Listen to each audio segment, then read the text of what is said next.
Minister Louis Farrakhan, your visit to Washington, D.C. coincides with the visit of Nelson Mandela. I know, like many of us around the United States, you've been watching this tour over the past few days or so. What's your reaction? What does this tour mean for people in America? Black people are in search of a legitimate hero. We have had very little to cheer about in the last 10 or 15 years since the assassination of Martin Luther King, Jr.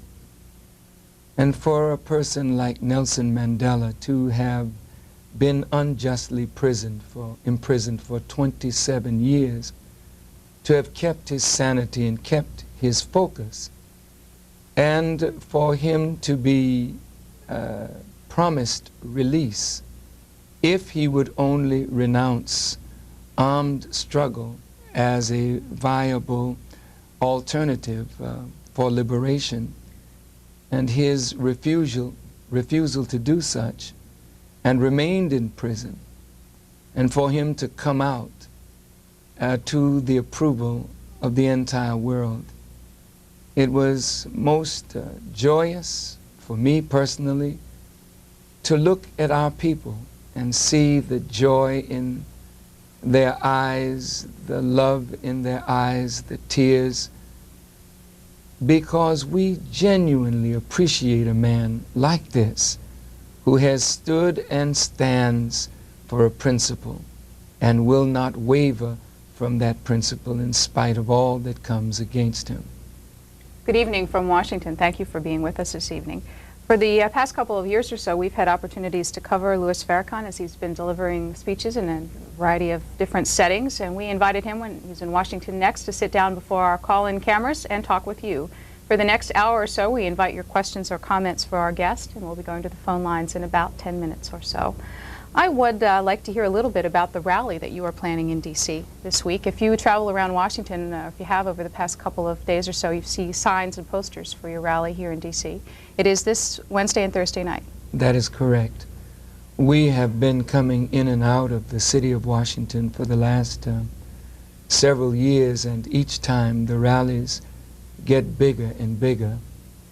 We are really here to try and drum up support in the black community for 3 Muslim candidates, 2 who are running for Congress and 1 who is running for the school board. We believe that we can offer something better in terms of leadership, in terms of direction for our community. And so for the first time in 60 years of the Nation of Islam's presence in America, 2 of our members are running for Congress and 1 is running for the at-large delegate for the school board. So we're here to talk to our people in a time of trouble, and also to offer to our people, in the words of Anita Baker, the best that we have. Running candidates for political office suggests working from within the system to effect change? Whatever we wish to do in the way of justice for our people will demand a political decision. We are calling for reparations. Reparations to repair the damage psychologically, spiritually, emotionally, physically, and politically that has been done to our people. If reparations are granted, that's a political decision. If we wish to change the focus of education and give our students and the broad community of students an education that will fit us out for the 21st century, that will have to be a political decision. And so we are entering politics at this time, not because we feel that politics is the actual panacea for all of our ills, but politics can create a better atmosphere in which our people can make greater progress toward liberation. I'd like our audience to understand a little bit more about the Nation of Islam. How many members are there in the United States? I really can't say how many members we have. Over the last 3 months, over 50,000 of our people have joined the Nation of Islam. And of course, that's happening every day in cities and towns across this nation. Some of the scholars and watchers of Islam say that it is the fastest growing religion in the United States, particularly among black people. But our aim is not just to get people to join a faith, but to express faith in real terms, that faith becomes meaningful in the everyday life of a people. Paul in the scriptures said, faith without works is dead. And as long as people have faith but do not translate that faith into that which changes the reality of our lives on a daily basis, then we have a dead faith. So whether we're Christians or Muslims or Jews, we want that faith to become active and living to change the realities under which we live. Is membership open to anyone who wishes to join? Anyone who wants to be a Muslim can be a Muslim. And in fact, the demographics of the membership mostly black in the United States? Do you wish it to remain that way, or would you like to open up the sect to a larger membership? The Quran was revealed through Prophet Muhammad, peace be upon him, as a healing for the ills, not just of black people, but the ills of the total human family of our planet. We start first, as Jesus did when he said to his disciples, "Go ye not into the way of the Gentiles, nor into the way of the Samaritans, but go ye to the lost sheep of the house of Israel." And then at a certain point, Jesus said, "Go ye into all the world." Prophet Muhammad took his message first to the Arabs, and then that message spread to the known world. This message today comes first to the most underprivileged, the most disadvantaged, the most despised and rejected, the black people. But certainly it is a message for the totality of the human family. We're going to go to the phones in just a couple of minutes. It's 202-628-2525 if you're watching this program in the Eastern or Central time zones. 202-783-2727 if you're watching in the Mountain or Pacific time zones. If you are calling in this evening, please do remember that C-SPAN has a 30-day policy. What that means is that if you have phoned any of our programs in the past month, you cannot phone this evening. Allow other people to have their chance to get through and ask their questions and express their comments. If I met someone on the street who said to me, I am a member of the Nation of Islam, what would that mean to me in 1990? What would I understand them to believe in, briefly? Well, I can't say what it would mean to you. That would depend largely upon your view of members of the Nation of Islam and where you got your view from. In the days of Jesus, if you were to ask the common people what they thought of Jesus at a certain point, their view might not have been good. But if you went to one of the disciples of Jesus, one of those healed by his teachings and work, then you would get a different view. So if I were to express to you what meeting a member of the Nation of Islam in the 1990s would mean, you would meet a person who believes in one God. You would meet a person who believes in all of the prophets, and who believes in the scriptures brought by the prophets. You would see and meet a person who believes in obeying or surrendering our will to do the will of God. You would see a person who is self-respecting. You would see a person who is a lover of knowledge, who will go anywhere in the world to find truth. You would see a person who believes in strong family, strong marriage. You would see a person who is striving to better himself or herself and to make a contribution to the onward march of our own community and the onward march of human progress. Are there people in this country who fear members of the Nation of Islam? I'm sure there are. Should they? I don't think so. But if you are victimized by propaganda, then you might fear what you don't know or what you don't understand. Fear is a manifestation, in most cases, of ignorance. What you know and what you understand, you do not necessarily fear. So the more people come to know Muslims, know what we really believe and what our holy book teaches, as well as what the prophets teach, and we are trying to carry those teachings into practice, then there really is nothing to fear. You have been talking a great deal in recent months about your, for want of a better word, prescription for some of the problems that have especially beset the black community in the nation, poverty, housing problems, drugs, crime. Basically, you believe that your religion holds the answer for many of these? Yes, we believe that. We believe that the teachings of the prophets, whenever a prophet of God appeared in the world, that prophet had a message that healed the condition of the people at that time in history. The world is in a terrible condition. America is in a terrible condition, and black folk in America are in an even worse condition. We don't need a message to give us an emotional release. We need a message that will transform our lives and make us useful to ourselves and then useful to our society. And so the message of the Honorable Elijah Muhammad, which is taken from the Quran and from the teachings of the prophets, is used to heal the spiritual, economic, social, political, and psychological illnesses that black folk have suffered in our 400-year sojourn in America. Last question for you before our viewers. I asked you a little earlier if people may fear you. Let me ask the question of you. Do you fear people in this country? The reason I ask, before the program started, there were a number of your associates standing outside the building. Are they security people who travel with you? Well, wherever I go, there's always security.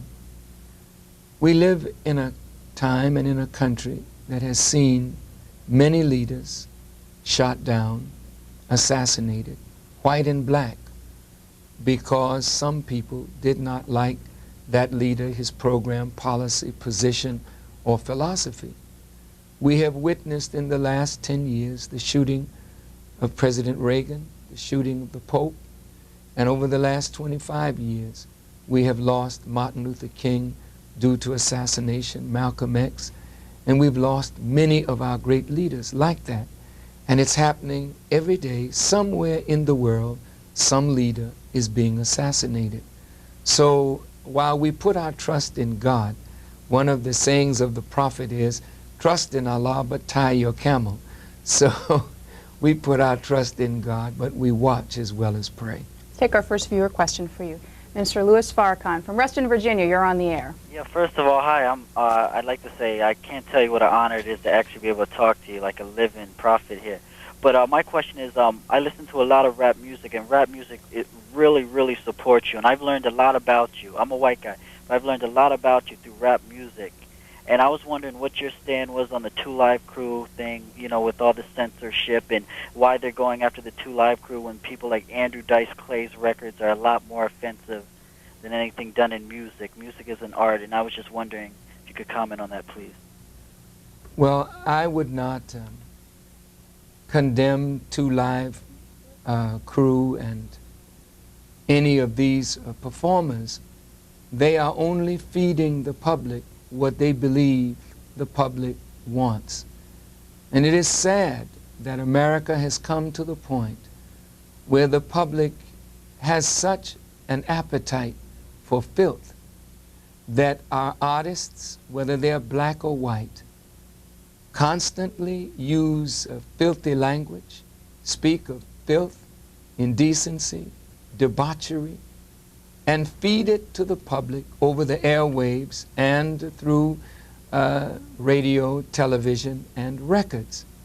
I would hope that all of our performers would begin to respect themselves and to respect the people and to respect the airwaves and feed the American people that which will reshape our thinking and bring our pattern of thought and actions up out of the gutter, so that a country that is falling from within because of corruption might be able to survive.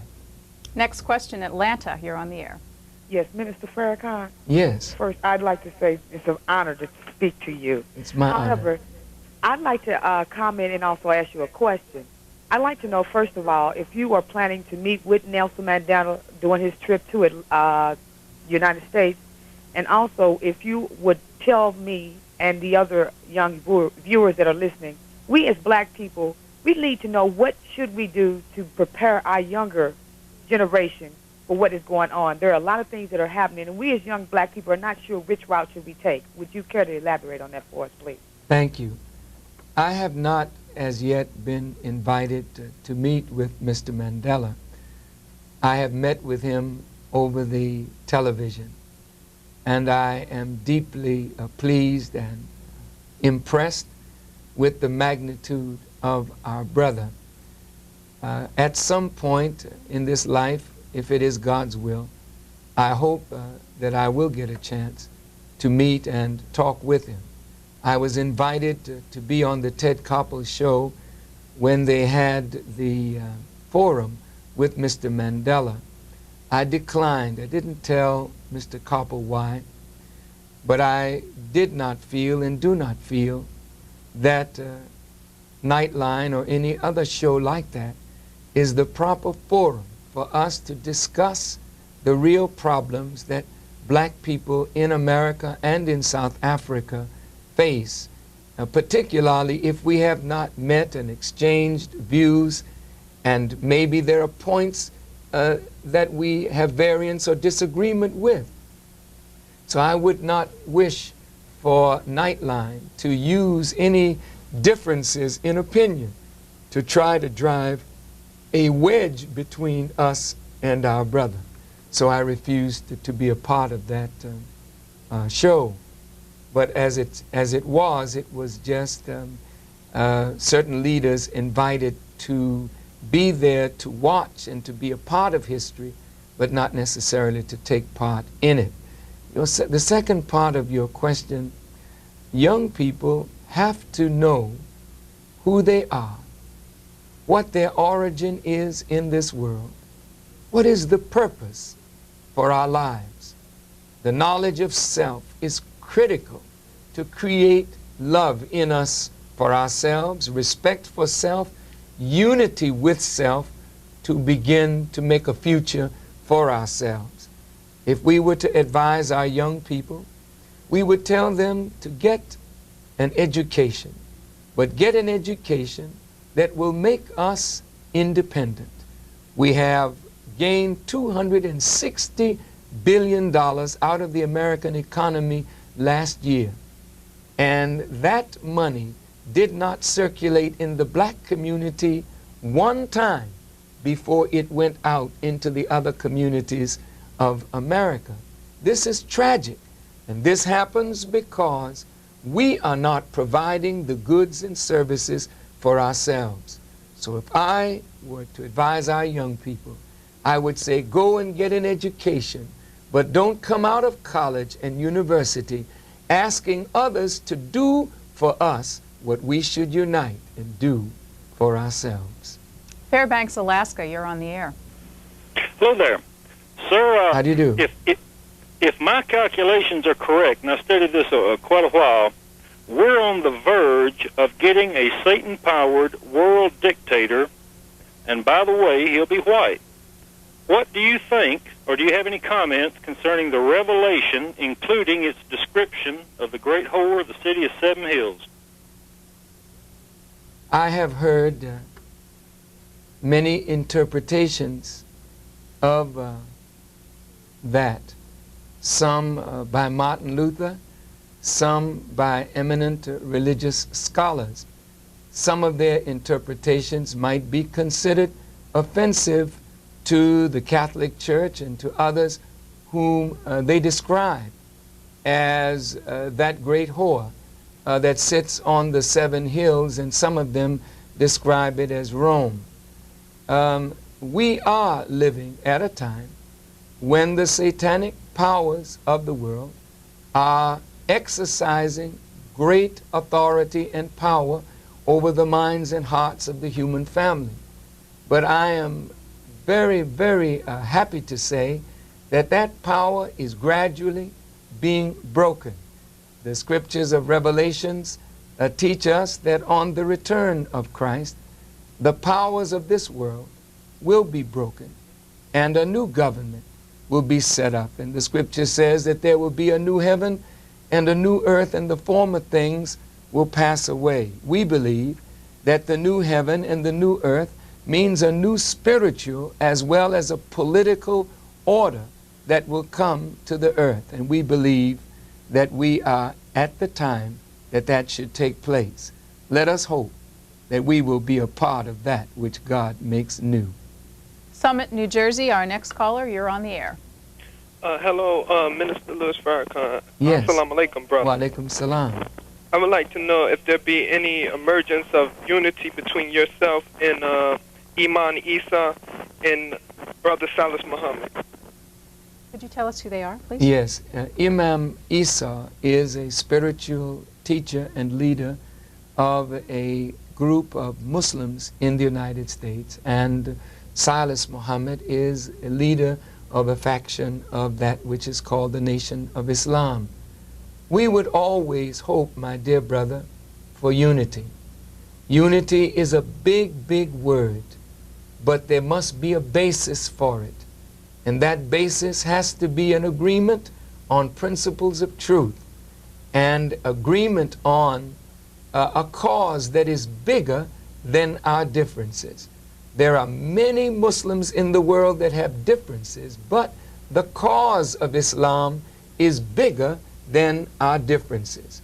Our cause should be the total liberation of our people first, and the total liberation of the human family.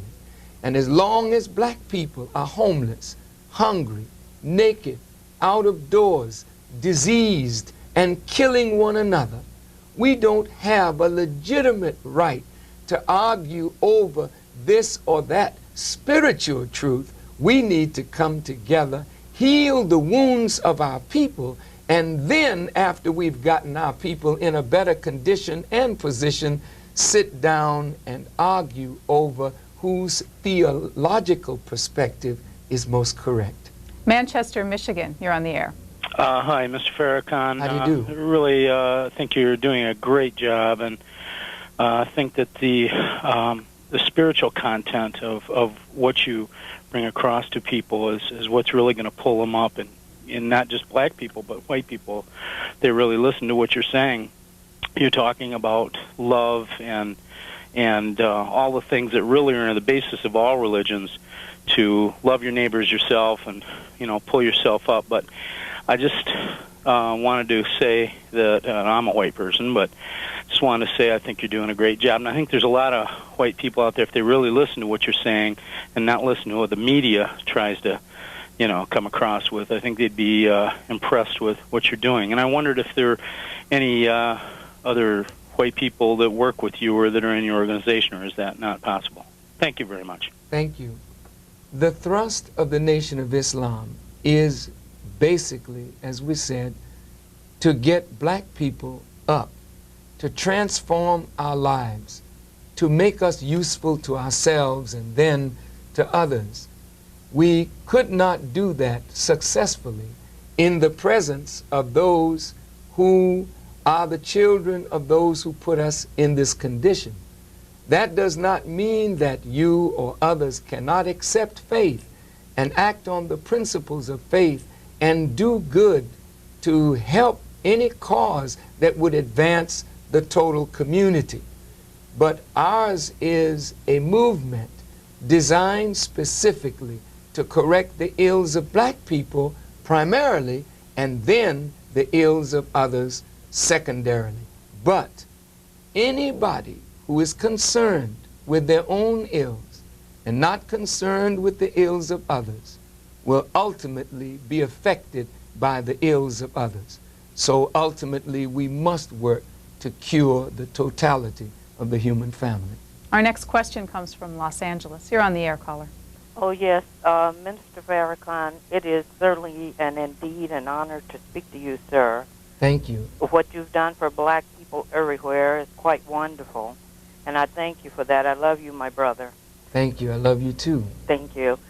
Given that black people the world over seem to be considering the idea of returning to the mother country, and given that Africa will be the choice place to live in the future, I would like to know what your plans are as far as separation for African Americans?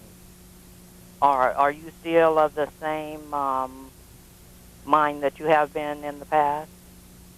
Thank you for your question. You know, one of the problems with black and white relationships is the problem of dishonesty.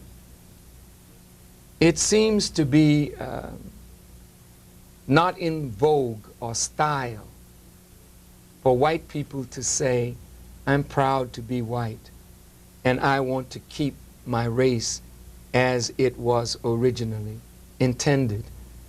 I want the best for white people. When you speak like that, you're considered a bigot. If I say I love black people and I want us to keep our family together and I want us to keep our family strong, someone else will say he's a racist or a bigot. If we look at the condition of our people's condition is such that whites do not wish to integrate with us, and those blacks who have escaped the horrible conditions into which we were birthed, many do not wish to integrate with the poorer of their own people. So what we have is race, caste, and class division. The Honorable Elijah Muhammad suggested separation as the solution to the race problem. 30 million of us, a handful of us can integrate. The rest need a chance to make a life for ourselves. And so we believe that separation ultimately will be the answer and is the answer. And the hypocritical position that integrating public accommodations will solve the problems of black people is not only false, but it is wicked to lift the hopes of our people, and then the government never has intended and does not now intend to integrate blacks into the mainstream of American life. Can I just clarify, you suggested that there are also, for shorthand, middle-class blacks in the country who do not wish to integrate. You referred to it as a caste system. Is the Nation of Islam open to middle-class blacks? Of course, we're open to all of our people. We break that kind of mentality down. If some of our people are more fortunate than others, some of our people have gotten a better education than others, the scripture says, to whom much is given, much is required. We cannot take this knowledge, this education, this privilege, and only use it to get a better home, a better car, a better life for ourselves, and not think of those less fortunate than ourselves. And so we must work to lift the totality of our people, and then we are secure in whatever God has blessed us to have. But if we get what we have, and then don't work for those who do not have, then those who do not have will soon take it away from those who think they have. We're halfway through our program. Our next telephone call is from Memphis, Tennessee. Caller, you're on the air. I'm a young black male, and I would like to hear your comments on the continuous stereotyping of the young black male on American television. Thank you. I'm so very glad, brother, that you asked that question, because in my own view, based upon the teachings of the Honorable Elijah Muhammad, I see the government involved in a very dangerous, insidious, and wicked machination against our young people. I see fear on the part of many in authority over the increasing numbers of black people, even as it was during the time of Pharaoh. When Pharaoh saw the children of Israel multiplying, Pharaoh said, "Come, let us deal wisely with them, lest they multiply and join on to an enemy of ours and come against us." So Pharaoh hatched a plot, and that plot was to kill all male members of the children of Israel and spare the female. We do not believe that that's on the page of Scripture for conjecture, nor do we believe it is to tell us something about the wicked thinking of a Pharaoh yesterday, but it is to cast light on present day thinking. Now, I know that in our viewing audience, some of you might wish to say, oh no, this couldn't be the thought in government. But just 40 years ago, in Germany, you found a leader and a government willing to commit total genocide on a people with whom he was displeased or with whom he disapproved. So it is today.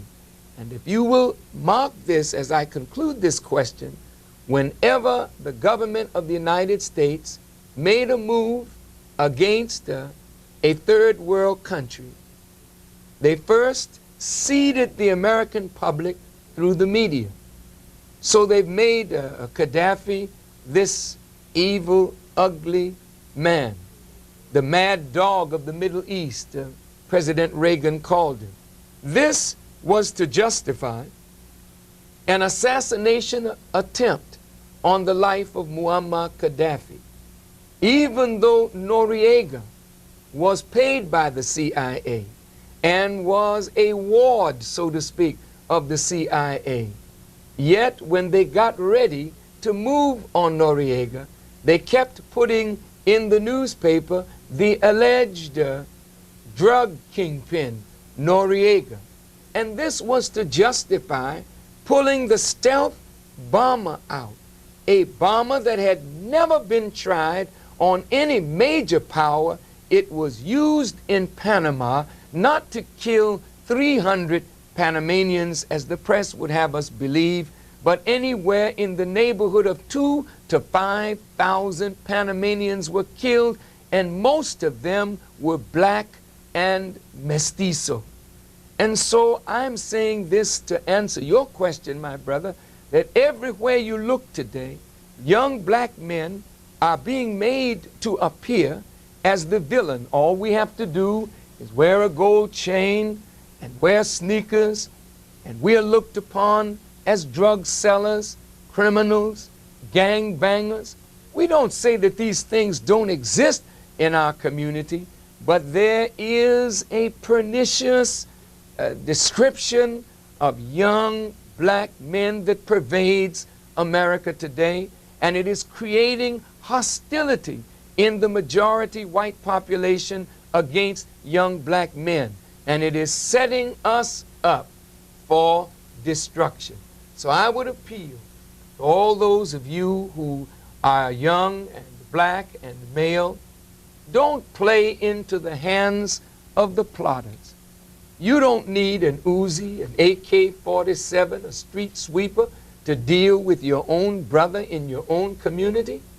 We must become a self-respecting, united people. Then we can put a stop to evil planning at the highest level against us and our people. Syracuse, New York, you have the next question. You're on the air. Hi, it's a pleasure to talk to you. I had a question for Mr. Farrakhan. Yes. Do you feel that the Ku Klux Klan has any influence on white South Africa? I would say that the Ku Klux Klan has a mentality derived from the basic mentality of the founding fathers of this country, believe it or not. The founding fathers of this nation did not build this country for black people, Native American people. I didn't say build it, I should say found it, because they didn't build it, but they took it from the Native Americans and established it, but they did not establish it for dark people. They established it for their own kind and even the privileged of their own kind.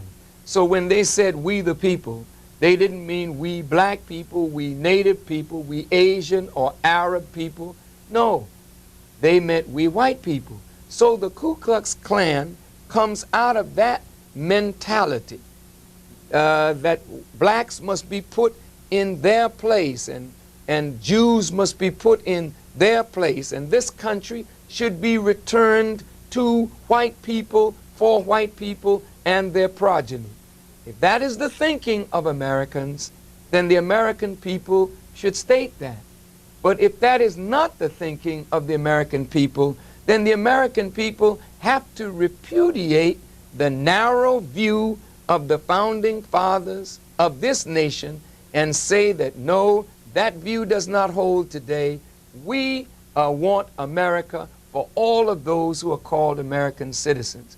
That view, that is the view of the founding fathers, the view of the Ku Klux Klan, is the view of the whites of South Africa. The majority of whites feel the same way.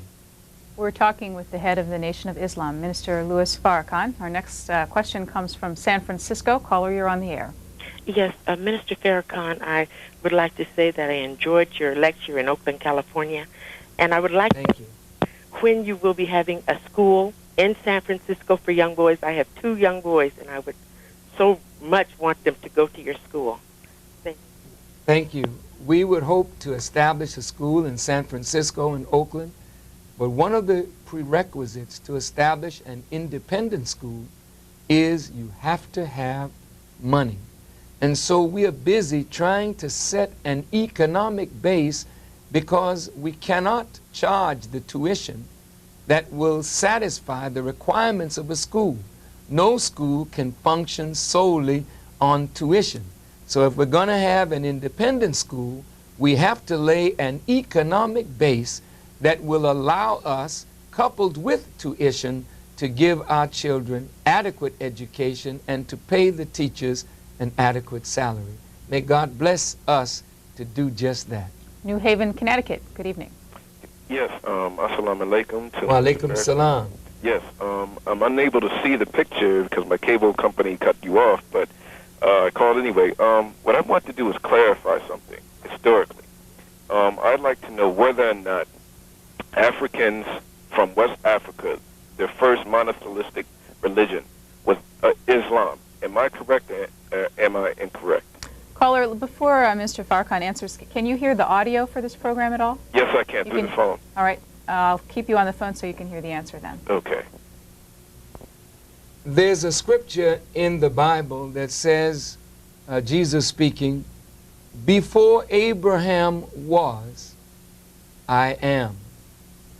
The prophets of God that are recorded in the Bible and Quran taught a pure monotheistic religion. That did not come in a vacuum. Long before Abraham, Moses, Jesus, and Muhammad, in Africa, we knew and worshiped one God. So one God is not just the teaching of the prophets from Abraham to Muhammad. It is the teachings of all of the wise sages that taught our people down through the ages in Africa, West Africa, North Africa, and even Sub-Sahara. Thanks for the question. Let's take our next call. We go to Grambling, Louisiana. You're on the air. Okay. Mr. Farrakhan, my name is Eddie Burr, and I'm a student at Grambling State University. Yes, sir. And I'm calling concerning to see what would it take for you to come down here to speak with my colleagues and myself, because we're pretty much fond of you. And we have a political issue that's going on with this ex-Klansman in Louisiana, David Duke. And just want to get your views on that. Well, if you would like to have Louis Farrakhan there at Grambling, you can write me at 4855 South Woodlawn Avenue. That's spelled Woodlawn Avenue, Chicago, Illinois, 60615. And give us a date that you would like us, and we will get back in touch with you. Insofar as Mr. David Duke is concerned, I understand he's running for the U.S. Senate. Mr. Duke, again, holds a view that is consistent with the view of many whites in that area, in fact, most whites in that area, they want to be to themselves. They want the integrity of the white race. I'm not faulting Mr. Duke for wanting to keep his race white or pure, as he would call it. Where we would fault Mr. Duke or anybody else is, in order to do that, if you would rob black people of justice, equity, and freedom, then that puts us on a collision course with you. But if you want that right to keep your race pure and white, that's fine with us, because we love our people. We want to keep our people the same. And we don't believe we have to lie, rob, steal, shoot, and kill others to maintain the integrity of our own people. And neither do white people have to do that to maintain the integrity of their race, except that their integrity and power is built on the exploitation of the darker people of the world. Then, of course, our rise would bring about their fall. And since they do not wish to fall, if their power is built upon our subjugation, then they will work night and day to keep us in subjugation, under oppression and suppression, to maintain power. But all of that is on its way out. All human beings, no matter what their color, God demands freedom, justice, and equity for us all. Las Cruces, New Mexico. Go ahead. Good afternoon. Good afternoon. Minister Farrakhan, it really is an honor for me to talk to you. Thank you. I am a black woman who was born in Panama, and I now live in the United States, and I am so happy to hear you refer to how many black and mestizos were really killed in the invasion of Panama. I also want to commend you on your honesty. Every single program that I have watched you on, you have been so honest, and please continue telling the black people that it's okay to be angry. It's okay to be angry because of all the oppression that we have felt, because only anger, like Mrs. Mandela said, only anger will cause us to seek better for ourselves and our people. Thank you. And thank you. Anger plus wisdom. We must be angry over our condition, but the anger should be channeled into a force that will propel us, lift us up. The Honorable Elijah Muhammad taught us truth, and to learn that we had been robbed so completely of the knowledge of ourselves made us very angry. And some of us not only became angry, but bitter. But the Honorable Elijah Muhammad wisely channeled that anger and directed it against all of the debilitating habits that kept us under the foot of our oppressor. So we took that anger, channeled it against alcohol, channeled it against drugs, channeled it against our incessant beating of our wives, and we stopped that kind of behavior and strengthened our family. We channeled that anger at the ignorance induced upon us, and we tried to read book after book after book that we could become a knowledgeable people. Get angry, yes, but get wise at the same time, and use that anger in a constructive way to build for ourselves and our people. Next question is from Binghamton, New York. You're on the air. Assalamu alaikum. Wa alaikum salam. Mr. Farrakhan, I am a practicing Orthodox Muslim. Yes, we follow the Hanifa school of thought. Yes. I was curious about the Nation of Islam. Do you practice Orthodox Islam? And if not, in which ways do you deviate from tradition? I'm very happy that you asked that question, my sister.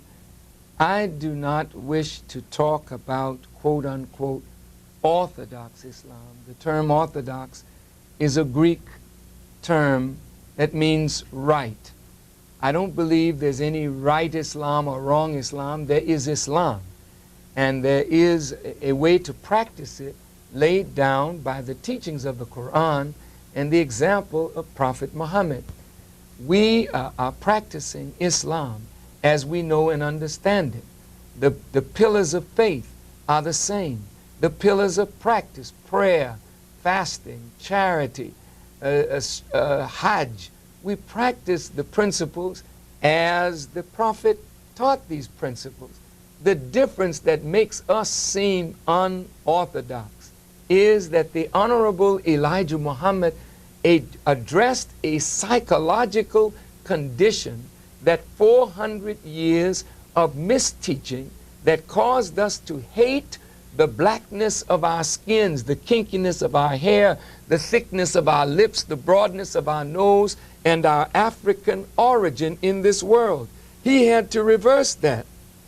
So he taught us the glory of being black.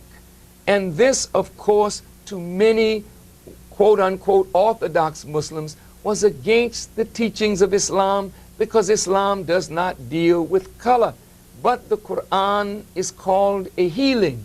And here we are, a people sick with self-hatred.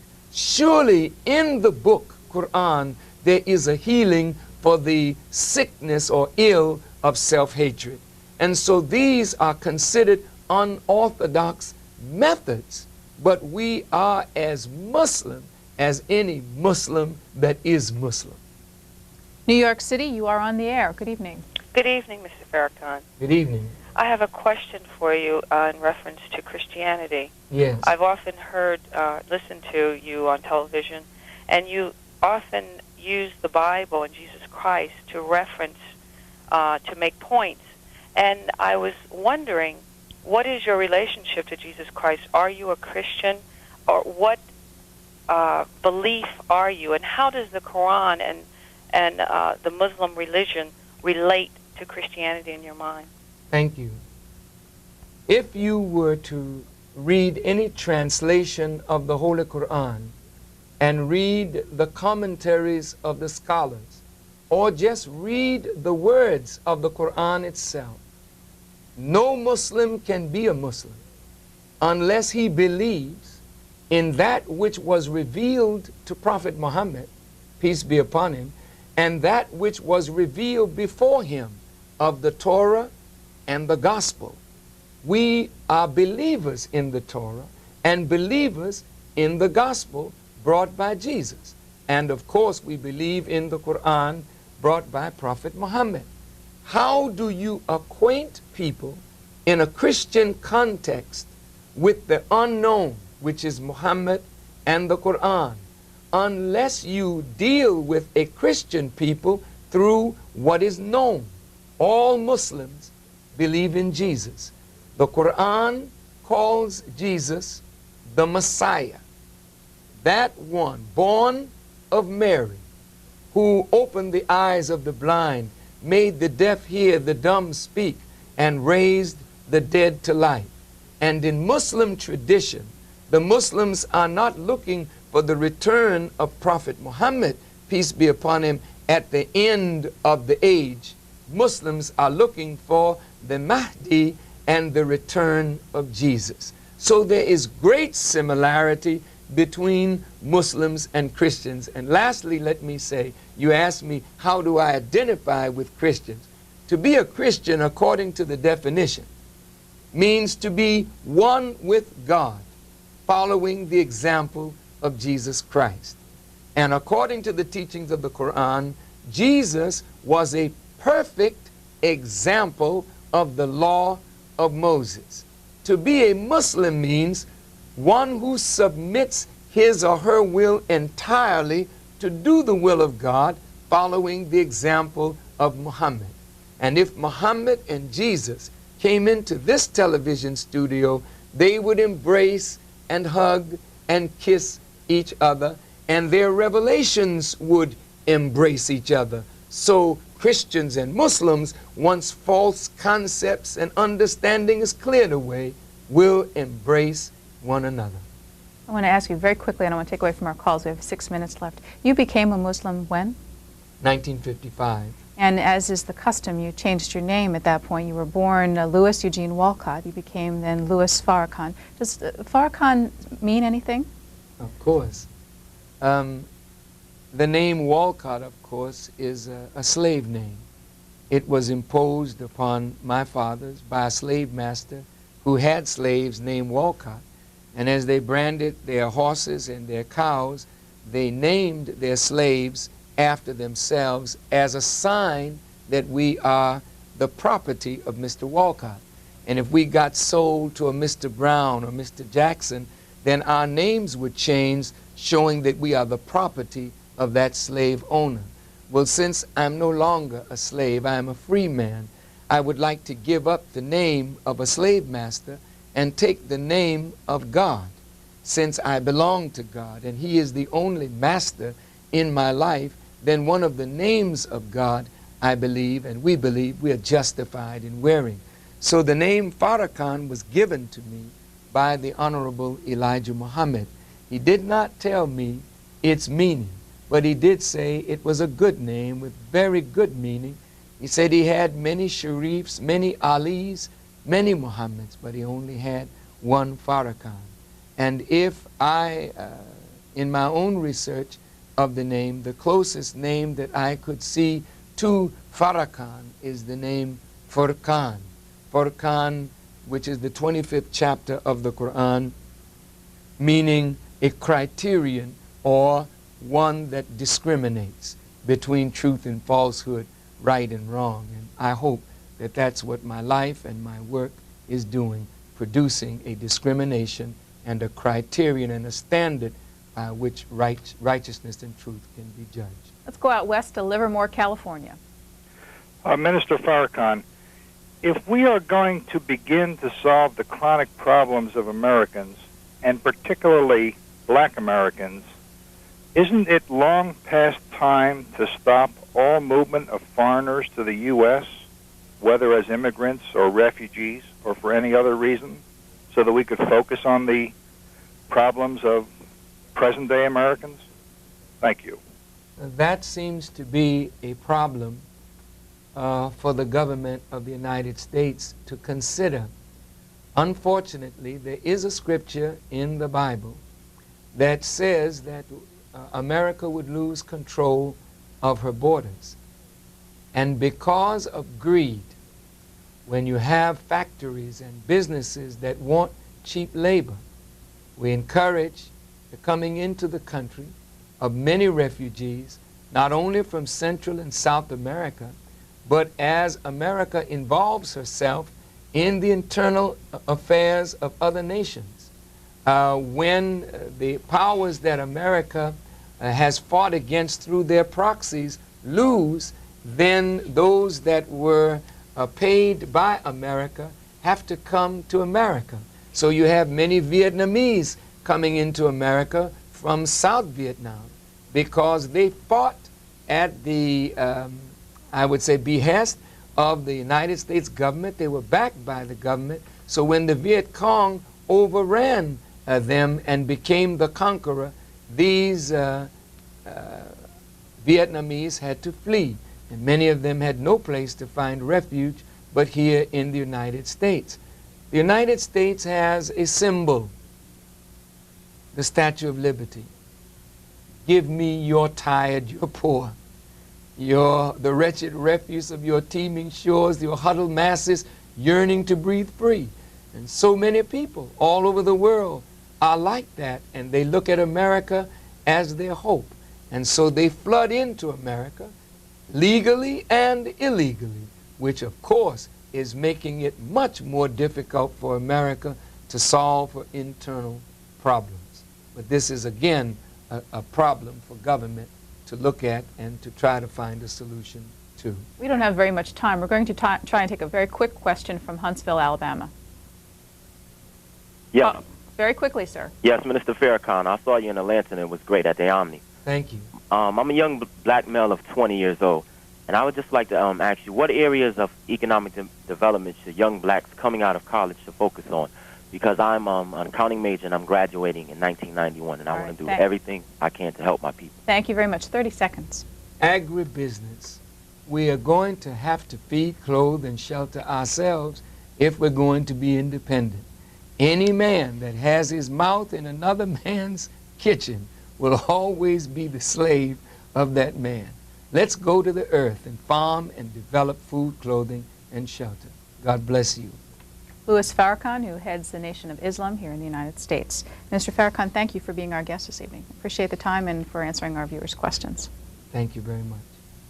We're going to continue our discussion in a few minutes or so. James Strong, who is with the Capitol Spotlight here in Washington, D.C., will be here to take your calls. C-SPAN. Do you want to know more about the democratic process and its players?